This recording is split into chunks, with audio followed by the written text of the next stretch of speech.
Okay, this is I'm making these videos on this channel just to talk about surviving being with a borderline. I've just recently am in the state of survival from having been with a borderline for about 4 months. Doesn't sound like long, but those 4 months were the most hellacious, painful, toxic, confusing experience of my life. You can see I got gray hairs. I've been around for a while. And so this is really for people who are with people who have borderline, especially those who are not in treatment, and help you to see that, number one, it's not your fault. It's not, tomorrow if you love them enough, you'll be able to fix them. They're not going to turn around and see you for who you really are and finally give you the love you're looking for. You're not going to be able to help them. Okay? So borderline personality disorder is a mental illness. It's a very serious mental illness. If you're just getting into a relationship with somebody that you found out is borderline, they usually are not able to function. They can't hold down jobs. They're extremely intelligent, very high functioning, which makes it very confusing. If you're with somebody who's an impulsive borderline or quiet borderline, it's even more confusing because they don't rage, but they still destroy your sense of self and devalue you in all kinds of subtle and outright ways. So the main thing you need to know is that what you will take away, what you are guaranteed to take away from a relationship with a borderline, is that they will destroy your sense of self. This is a projection.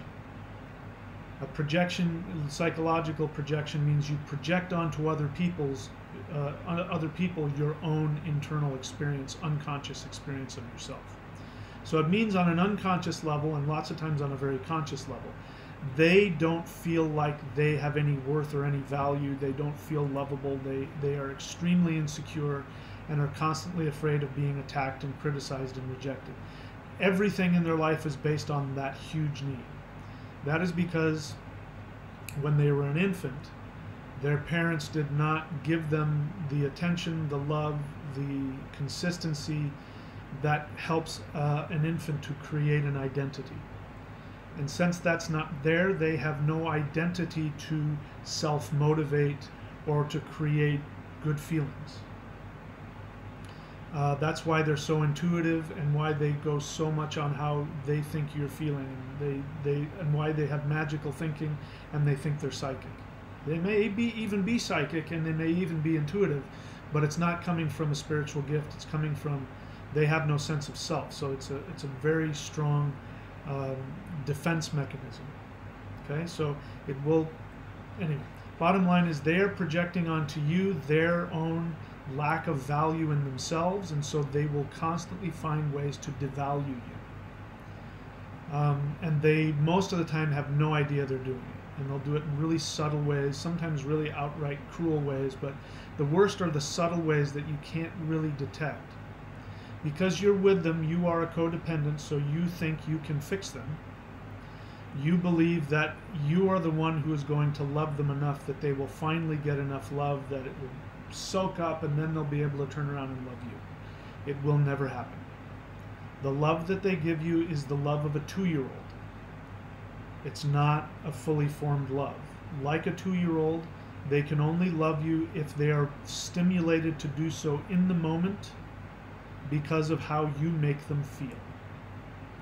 If you don't make them feel a certain way, they have no sense of self to dredge up the love for you. So they either love you or they hate you. That's it. Just like a 2-year-old.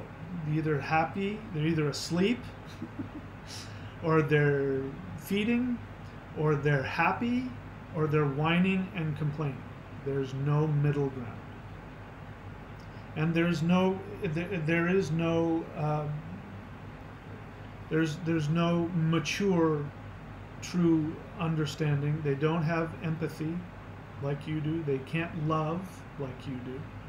And they can't devote themselves like you can. Now you're dealing with a conscious, smart individual, so they can be very self-aware, but they can't do anything with that awareness. So I guess with this one, I just want to say, if you're just getting into it, unless the person is in targeted therapy, no matter what they say, I can promise you, if they are actual borderline personality disorder suffering from it, I can guarantee you that all you're going to get is pain. And that when you want them and need them the most, no matter what you've done, they will reject you, they will devalue you, they will hurt you. It's not a question of if, but when. And the question is, how long do you want to suffer? I went through it, and I was sure that I was going to fix this woman, and I had even talked her into going and getting therapy. And then, she attacked me in the worst way yet. Devalued me and betrayed me and hurt me more deeply than I could have possibly imagined, in ways I could not have imagined. When you least expect it, that's when it's going to come. So if you're thinking about getting out, get out. No matter what they say, you cannot help them. If you have borderline, get help, because this is what you're doing to people. Okay? All right, that's it. Next time, come up with something. Try and get it all out of my system. All right, that's it for now.